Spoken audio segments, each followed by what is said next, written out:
Alright lads, so it's time for us to showcase the brand new 9th anniversary 1000-year Blood War characters in Bleach Brave Souls. In this case, to start off the showcases of the 3 new characters, I'm showcasing the one that I personally like the most. He's a character that I've been waiting quite a long time for because this moment in the anime, and even manga, is super cool. The original 1000-year Blood War SAJIN was the first ever 1000-year Blood War character I ever pulled, so we kind of hold a special place in my heart, and ever since we started getting anime characters, SAJIN was one of the characters I was looking forward to. Now, one thing that I always like looking at is comparing the old model to the new one. You can definitely see some notable differences here. The new one obviously having significantly better detail. He looks a lot bigger too. The hair colors are a tad bit different, and even their shoes are different. Now, with that said, this sergeant is a mind swiper captain, and that's important because he is a brave battle character. We're strictly only going to showcase him in brave battles today, but I will do a quick demonstration how he does perform outside of brave battles. That said, he himself does come with a Stelritter and also captain kill ability. That's going to be really good. If anything, this might future-proof him for the future in the brave battle meta.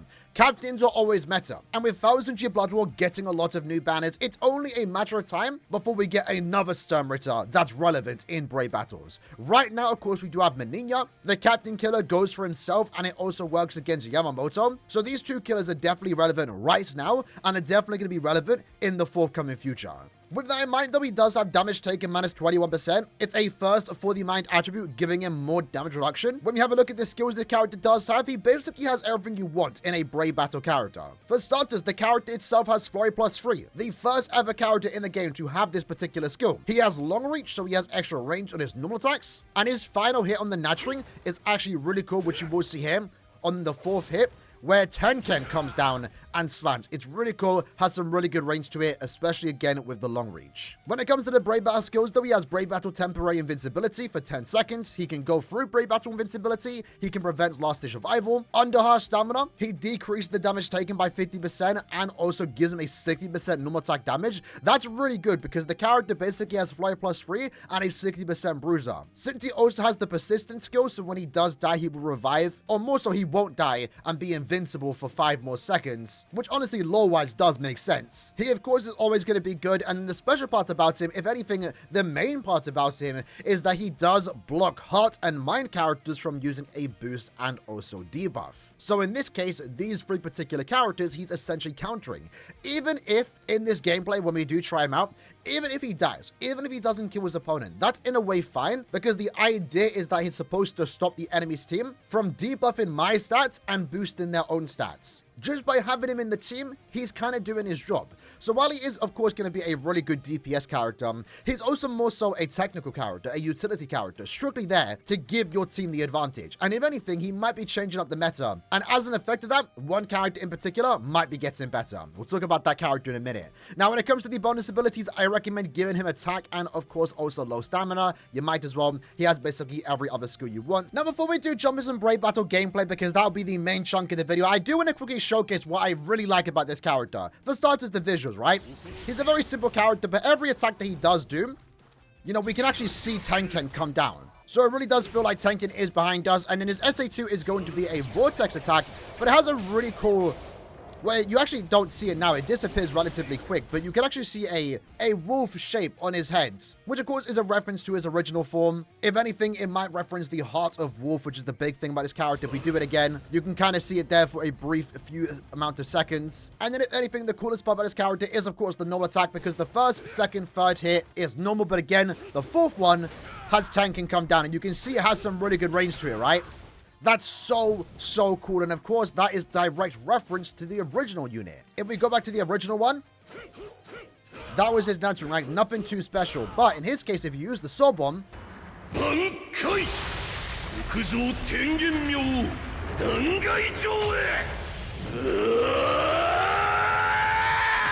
he gets an infinite transformation, where the final hit has Tenken. Obviously, it doesn't look nearly as cool, but, you know, 5 years have passed since then. But I'm really glad they brought that back for this particular unit, because that's what made the original one so cool. And it's nice to know they kind of didn't forget that. If anything, too, the best part is that this one's a lot more practical, too. Given that you don't need to use your soul bomb. Of course, the idea of it is cool, but in practical use, using a sum at the start of a quest for an ad character is kind of just long. So yeah, to me, honestly, he might be the most fun normal attack damage character in the game. You're still going to be limited on where you can use him because he is a Brave Battle character, but he's a whole lot of fun playing with him. And with that said, let's use the soul bomb.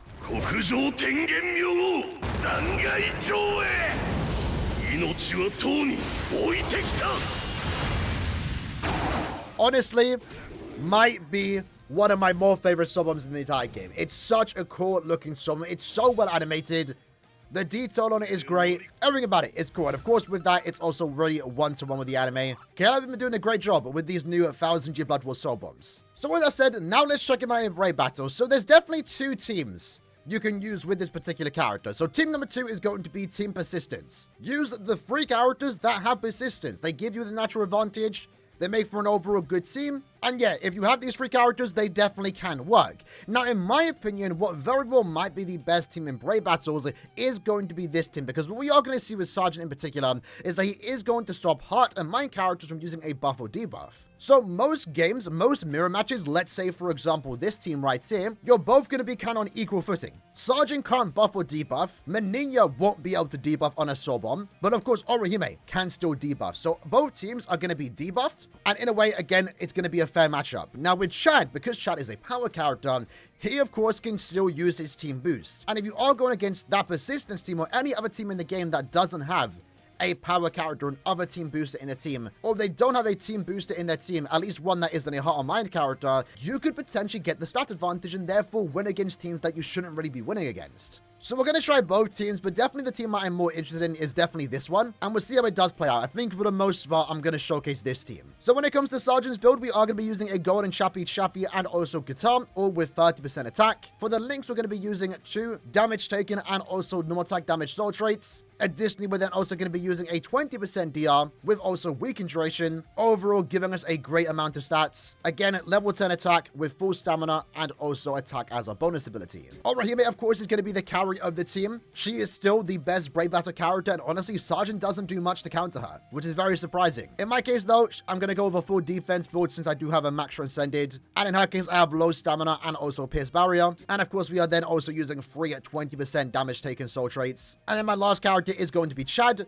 Now, Chad, honestly, had some real good potential to have a massive comeback. He is having a comeback thanks to SAJIN's blocking abilities to heart and mind characters. And the unfortunate thing is that Chad can't do anything.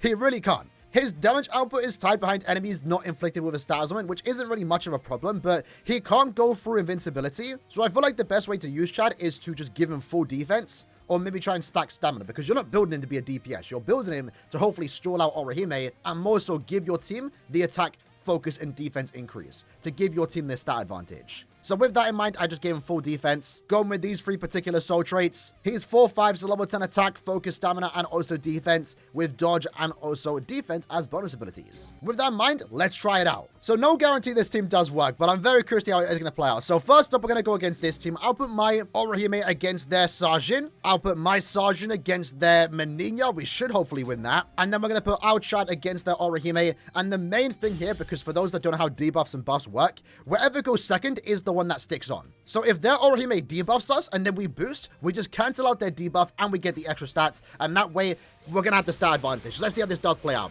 Hopefully I can keep in mind or see what they are doing. So I think someone got debuffed there. Can Chad use his team boost? I think he did. I'm not really too sure. Our SAJIN lost, but that's fine because Chad is holding it down. Chad is holding it down against Aaroniero. And there we go. We won the match. Truth be told, I didn't even pay attention to SAJIN. But hey, we won. If anything, I feel like we had the star advantage there. And that's the benefit with this particular team. Next up, we're going against this team. They do have a max transcended Aaroniero. Let's see how SAJIN fares against Yuha. So yeah, Yuha goes down super quick. A debuff went off, but did we get a boost? We didn't. So in this case, it's an example of the stats not going in our way. But the team's still working. The team is still working. Chad is doing good enough as a stall unit. And then at this point, we have 2 characters doing the damage. And it basically became a 3v1. I will be honest, though, this is a SAJIN showcase, but in a way, it's also a Chad showcase, right? But that's just how it works. Like, SAJIN has had that big of an impact that in a way, Chad has now become better. So I believe in this case, if I can pay attention, it's kind of hard to see. Do we have the stat buff here? I believe yeah, so we're boosted here. We had the extra 43% attack, focus, and defense, and they didn't. They couldn't get their boost off because Yuha couldn't use it. And even if they had a better Transcendence team, honestly, in the end, it didn't matter because we had the extra stats and they had negative stats. They were debuffed by 33%, we were buffed by 43%. And yeah, that's why you're probably going to start seeing a bit more chads. You can see a few chads here right now. Fun enough, the two boosters right now that are the best are chads, the power, and also speed one. The speed one will honestly work. I'm not going to touch that at all. I'm staying away from that. But honestly, both chads do work. The benefit with the new chad though, well, this chad in particular, is that he is a power character, so he does have attribute advantage against Orihime. But yeah, if anything, I'm really liking these teams that we can fight against because for the most part, we pretty much guarantee the win, right? There's no situation where Yuha will kill my SAJIN because look at that. SAJIN takes down Yuha super quick. He don't even get a chance to use his boost. And even if a Yuha is built up, again, SAJIN has the persistent skill, right? Now, in this case, we didn't actually even get the boost here. Our overall team just, I guess, was just naturally better, and we won it. So, if anything, those are the 3 characters that I'll be hunting for with this team in particular, because it pretty much guarantees a win. Right, so this team has very similar total power to us. Again, all eyes on Chad more so. Can we get the boost after their debuff? So, they debuffed us. Have we boosted? It's super hard to tell. I think we did. But SAJIN does take down Yama. Kind of a funny situation. He was meant to defend Yama. And now he ends up being a counter. Alright then, so let's see how this team does go. Damn, not even close. Maybe I shouldn't have fought them. I don't think their stats were over as good as ours. But either way, I mean, SAJIN's putting Yuha down. He's putting Yuha down. At the very least, he's doing what he was meant to do. He was meant to revenge Genrisai, and it seems like he's finally been able to do that. So we've gone with our team persistence. In this case, this team can't boost or debuff. And in this case, we can debuff. So we just naturally get the advantage. Then again, we're also having the counters. You know, Meninya basically guarantees to win against Yama. SAJIN guarantees to win against Yuha. And more often than not, Orihime guarantees to win against Meninya. So this team can definitely work against the team that we just fought. If you don't see Orihime, definitely worth taking out this team. At the very least, you are guaranteed to debuff them. Give them the negative stats. And then you just stay natural. No boost, no debuff. But that's enough for you to win the game. So if anything, I think it's good to have both teams. Both teams ready. Just switch between the two whenever you feel like you need to do that. Adapt to any team that you are going against. Right, so can we use Mock as an example of us winning against a team that has significantly more stats? In this case, 54,000. It is going to be RNG, whether we actually inflict the styles of it. I have no idea what this build is. What? I guess they just went with like full stats. Okay. What? That is crazy. What are they doing? Is this some secret meta? Let's find out. Is this some meta I don't know about? Maybe they're just having a bit of fun. I think if anything, they just went for max stats. I don't know. So we got debuffed. Did we boost? I don't know. Man, it'll be real embarrassing if we lose against this team. Well, the Orihime stacked here. Oh, that's fine. SAJIN's going to go ahead and die. Chad's keeping it up. There we go. I think now we have the boosted stats. This is where we get more damage.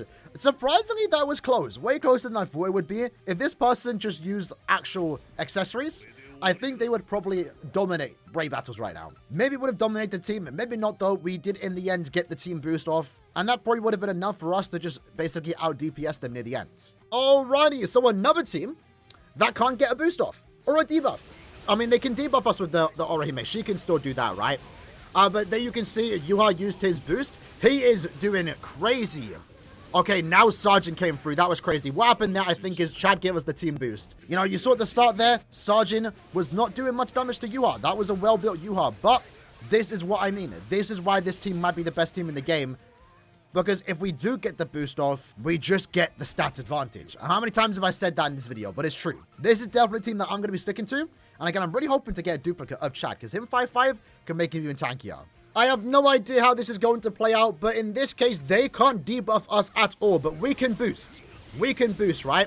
Let's see how it goes out. So SAJIN won against Yuha. Our Orihime is winning against their SAJIN. And look at this. Because we boosted, and now we've actually debuffed thanks to Orihime, then Meninya can't even kill my Chad. So, we'll take it. We'll take it. There we go. Nice and easy. A team that can't boost or debuff? Say absolute less. Here we go, baby. Go on, SAJIN. Put him down. He used the boost. It don't matter. Okay, well, he died pretty quick. I don't know how Yuha died there, but we'll take it. And Chad Chad's stalling. I can't imagine Chad losing. Again, like I said, this is basically a 2-in-1 showcase, both Chad and SAJIN, but that's the natural effect of SAJIN's, you know, debuff and boost. Negator, right, is that it allows Chad to become actually a meta character. This team has equal stats to us. They have a fully max transcended team. I might be taking a risk here by putting Aaroniero against the Ishin, but we'll see how it does go. SAJIN, 1 out of 5, dealt very quickly against a max transcended Yuha. Right now, it's basically us boosted. Their max transcended Aaroniero is debuffed. Now it's a 3v1. I mean, you know, Chad did his job. Chad did his job.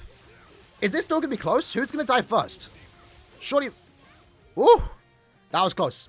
That was close. And I just realized, SAJIN's end pose, his dying pose more so, is the pose that the original one does in the home screen. That's kind of cool. That was obviously a good team. A fully max transcended team. And our SAJIN, in particular, made very quick work of a max transcended Yuha. Alrighty, so let's see how this team does play out. They have 2 max transcended characters, Yama and also Yuha. So SAJIN against a max transcended... Yeah, look at that. Man! Man! Insane. We don't even have the boost. Chad hasn't even used the boost yet. I don't think he even got a chance to use the boost, but he did his job. He did his job. He did his damage. He stalled. Or most of he just stalled enough, and SAJIN came through with the damage. Of course, I could use the attack strategy. That's something you might be wondering about. The attack strategy does prioritize using strong attacks, and therefore you get to use the boost straight away guaranteed. But I don't really want to use the boost straight away. Most games are lasting more than 5+ seconds. I'd rather the boost go off near the end, because otherwise, if I use the boost straight away, it can get removed almost instantly if their Aaroniero on the other team decides to use her SA2. At the same time, grabbing the someone does help us out, and it also does give us 10% more stamina. So right now, I'm feeling more so the special strategy. For teams like this, I definitely like to put my Aaroniero against their SAJIN. Obviously, we have Captain Killer. SAJIN, of course, being a great Brave Battle character, can't do much against Aaroniero, which is very surprising, right? Very surprising. I really thought SAJIN would have been a power character, or at the very least stopped Aaroniero from using a debuff. But for some reason, Caleb do not want Aaroniero to be, like, nerfed. We've gotten 2 Brave Battle characters, and none of them have countered Aaroniero. Likely the next character will, our next Brave Battle character, but it's very surprising how much they've avoided countering Aaroniero, which... Is it a good thing? I'm not too sure. Because again, right now in this current meta with SAJIN, the only character that can get a debuff off is Aaroniero. And most teams have Aaroniero. And then likewise, the only character that can get a boost off is going to be the 2 Chads and maybe a rare Tsukishima. One great thing about SAJIN too is that he does have paralysis immunity, which of course does make him very good against someone like this particular Yuha.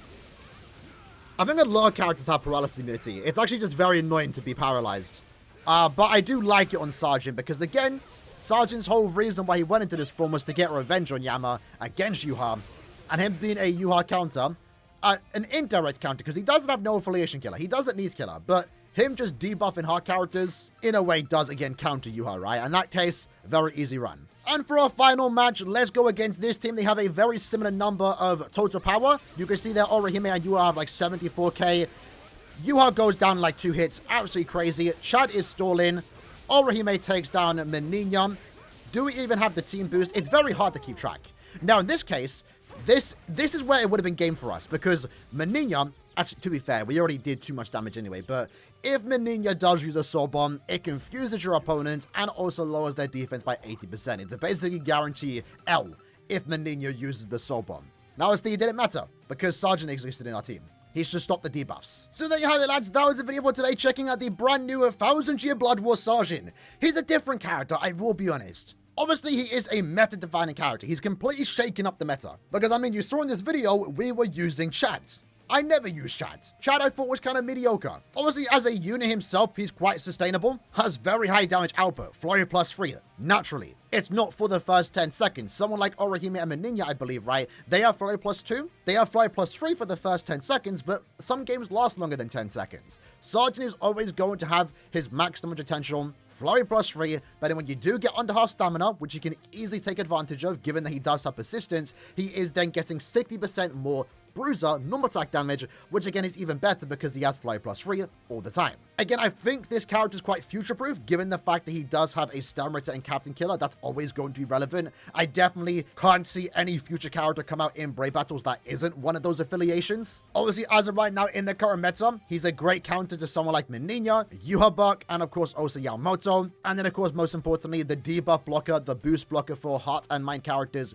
is very big. Like I said in the video, in a way it makes other characters like Chad better, because now you can actually use a team booster. And for teams that aren't using Chad, that are still using a lot of heart and mind characters, which, let's be honest, makes up most teams, I'm naturally able to get the stat advantage because I'm boosting my stats, they can't do anything about it, and then I'm also debuffing their stats, and again, they can't do anything about it because Orihime is a technique character. So he's a very interesting Brave Battle character, I will be honest, but a character that's definitely fun to play outside of Brave Battles. Again, as already demonstrated, I really like his visual kit, I like his normal attack string, I think he's one of the more fun NAD characters despite him being designed for Brave Battles. Truth be told, I don't know when I'm ever going to use him outside of Brave Battles, but I still think he's actually pretty fun. Given his double killer, and again, Flyer +3, you can also get some usage of him in Guild Quest content, the Melee Captain Guild Quest, and also more specifically the Melee Stamina Guild Quest, where in that particular Guild Quest, he's definitely going to excel in more so, because there isn't any other good characters. So in a way, you can also look at him as a Guild Quest character. Yes, it is unfortunate that a really cool format as cool as Dangai Joe, the humanification of SAJIN is. So unfortunately, he's a Brave Battle character, but I play Brave Battles. I'm going to be using him every day. I'm going to be using him in Guild Quest, and every now and then I might take him out to auto content. Would have loved, of course, if he was a broken SP character, but honestly, I personally don't mind that. And I'm a SAJIN fan. Again, this character was one of the ones I was looking forward to. I would have been more hyped if he was an SP character, but I'm still relatively hyped with how the character did turn out. Either way, the video has gone on long enough. Hope you liked and enjoyed the video. In the comments below, let me know what you liked from this character. And I'll see you guys next time. Take care and peace.